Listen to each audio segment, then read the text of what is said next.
Hello south Indian movie লাভাররা, আমরা যারা cinema ভালোবাসি তারা প্রতিদিনই একটা প্রশ্নের মুখোমুখি হই, আচ্ছা আজকে কোনটা দেখলে সময়টা সত্যি সার্থক হবে। আর ঠিক সেই কারণেই আজকের ভিডিওটা আপনার জন্য। এখানে থাকছে সাউথ ইন্ডাস্ট্রির 10টি নতুন সদ্য রিলিজ প্রাপ্ত সিনেমা, যেগুলোর কোনোটার হয়তো আপনি নামও শুনেন নাই। রিভিউতে থাকছে পজিটিভ, নেগেটিভ এবং কোন সিনেমা কি টাইপের হতে চলেছে সবকিছু নিয়ে। এতে সময় নষ্ট ছাড়াই আপনি আপনার পছন্দের সিনেমা সহজেই চুজ করতে পারবেন। তো কথা না বাড়িয়ে যাওয়া যাক লেটেস্ট বের হওয়া সাউথ ইন্ডিয়ান মুভিগুলোর দিকে। রবিনহুড বাইরে থেকে দেখে মনে হবে আরেকটা কমার্শিয়াল হিরোইজম মুভি, কিন্তু একটু খেয়াল করলে বুঝবেন এই রবিনহুড অন্যরকম। এখানে লুটের রাজা কোনো বনে জঙ্গলে থাকে না, সে থাকে আপনার আমার মতো শহরে, যেখানে দুর্নীতির বিরুদ্ধে লড়াইটা শুধু অস্ত্র দিয়ে নয় চালাকির মাধ্যমেও চলে। মুভির মূল চরিত্র একজন স্মার্ট চোর, কিন্তু তার টার্গেট হচ্ছে শুধু সেই মানুষগুলো যারা সমাজকে ঠকিয়ে বড়লোক হয়েছে। এক একটা প্ল্যান সে এমন ভাবে সাজায় যেন আপনি ভাববেন এটা সিনেমা না, একটা রিয়েল হ্যাকিং অপারেশন চলছে। তবে স্ক্রিপ্ট অনেকটা প্রেডিক্টেবল আর কিছু সিন অপ্রয়োজনীয় লেগে যেতে পারে। তবুও যদি আপনি স্টাইলিশ অ্যাকশন আর ক্যাটমাউস খেলা পছন্দ করেন তাহলে রবিনহুড একবার দেখে নিতেই পারেন।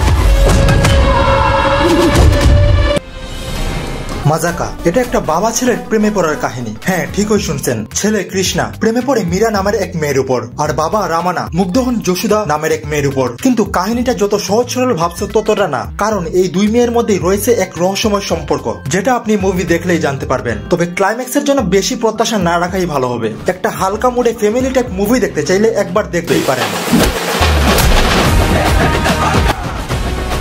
টেস্ট সিনেমার নাম শুনে মনে হতে পারে ক্রিকেট নিয়ে কিছু একটা, আর হ্যাঁ সেটা ভুল না। এই মুভির কাহিনী ঘুরে এক তরুণ ক্রিকেটারের জীবন নিয়ে, যার স্বপ্ন দেশের হয়ে খেলা। কিন্তু জীবন কি আর স্বপ্নের মতো চলে, যেখানে প্রতিভা থাকলেও সুযোগ পেতে হলে লাগে কোন দলের হয়ে খেলবে, কাকে চিনো, কে রেফার করবে, এইসব। এই সিনেমায় উঠে এসেছে স্পোর্টস দুনিয়ার সেই অদৃশ্য জটিলতা, একটা পিছনে টানার গল্প, যেখানে একজন তরুণ প্রতিদিন নিজের স্বপ্ন আর বাস্তবতার মাঝে লড়াই করে। সিনেমার জায়গায় ইমোশনাল সিনগুলো এক্সট্রা লম্বা করা হয়েছে, তবুও যারা স্ট্রাগল আর হার না মানা গল্প ভালোবাসেন তাদের জন্য টেস্ট একটা আলাদা অনুভব হতে পারে।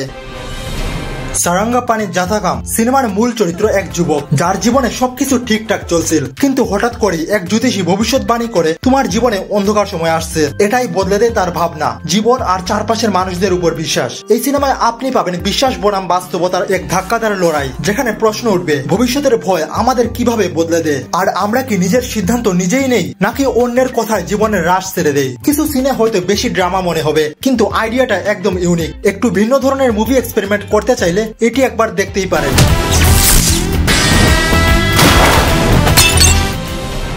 ওডেলা 2 এটা এক গ্রাম্য ধার্মিক পরিবেশে তৈরি হরর থ্রিলার, যেখানে এক সিরিয়াল কিলার মারা যাওয়ার পরেও থেমে থাকে না। তার আত্মা ফিরে আসে প্রতিশোধ নিতে, আর সেই দানবিক শক্তিকে থামানোর জন্য হাজির হন এক নারী সাধু, যিনি নিজেই এক রহস্যময় চরিত্র। মুভির চরিত্রদের অভিনয়, সেট ডিজাইন দেখতে অনেক ইম্প্যাক্টফুল। যদি আপনি ভিন্ন ধরনের হরর মুভি দেখতে চান তাহলে ওডেলা 2 আপনার ওয়াচ লিস্টে রাখতে পারেন, যদিও ভয়ের থেকেও বেশি এখানে ধর্মীয় আবহ। तुम मुझे भूत प्रेत की कहानियां सुनाकर डरा रहे हो।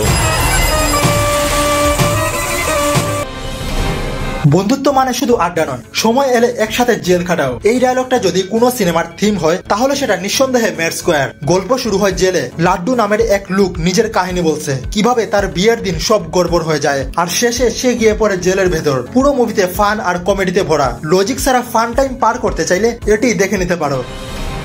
ডাকু মহারাজ নামের মধ্যে ডাকু আর মহারাজ একসাথে শুনলেই বোঝা যায় এটা কোনো সাধারণ চরিত্রের গল্প না। এই মুভিতে আমরা পাই একজন ডাকাত যোদ্ধার গল্প, যে একসময় সকলের ভয় ছিল, পরে হয়ে যায় বিপ্লবের প্রতীক। সিনেমার ব্যাকগ্রাউন্ড মিউজিক আর ডায়ালগ সবকিছুতেই একটা র ফিলিং আছে। যারা মাস এন্টারটেইনার, ভয়ঙ্কর চরিত্র আর ন্যায় অন্যায়ের দারুণ সংঘর্ষ দেখতে ভালোবাসেন তাদের জন্য এইটা একদম সঠিক cinema.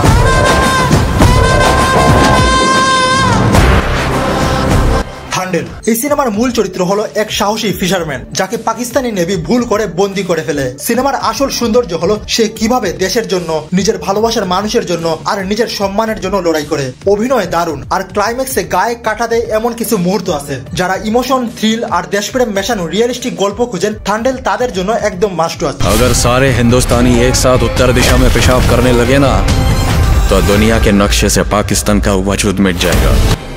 Hit the third case. মুভির মূল চরিত্র ন্যাচারাল স্টার খ্যাত নানে, সে একজন পুলিশ অফিসার। গল্পটা শুরু হয় এক ভয়ঙ্কর ঘটনা দিয়ে। একটা বডি পাওয়া যায় যার মুখ গোলানো। হ্যাঁ ভাই, মুখ দেখে চেনার উপায় নেই। আর নেনি এই কেসের পেছনে নামে। কাহিনী যত এগুই ততই কেস হয়ে উঠে ব্যক্তিগত, কারণ এই খুনের সঙ্গে জড়িত কিছু লিঙ্ক যাচ্ছে তার নিজের অতীত পর্যন্ত। মুভিটা থ্রিলারে ঠাসা, আর নেনিয়ার পারফরমেন্স এক কথায় দুর্দান্ত। প্রতিটা ক্লু খুলতে খুলতে আপনি নিজেও একটা মিনি ডিটেকটিভ হয়ে যাবেন। আর শেষে যে টুইস্ট আসবে সেটা দেখে আপনি একটা বিশাল শক খাবেন। যারা সিরিয়াস থ্রিলার আর গল্পে ধাক্কা খেতে ভালোবাসেন, এটা মিস করলে আফসোস হবে।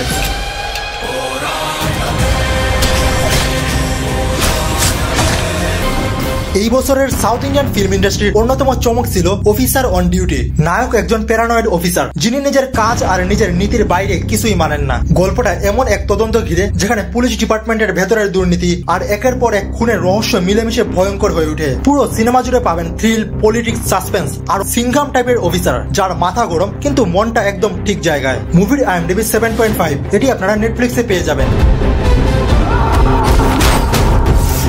তো এই ছিল আজকে 10টি নতুন রিলিজ প্রাপ্ত সাউথ ইন্ডিয়ান সিনেমা। এগুলোর মধ্যে আপনার ওয়াচ লিস্টে কোনটা ঢুকেছে কমেন্টে জানান। দেখা হবে পরবর্তী ভিডিওতে, ততদিন সুস্থ থাকুন।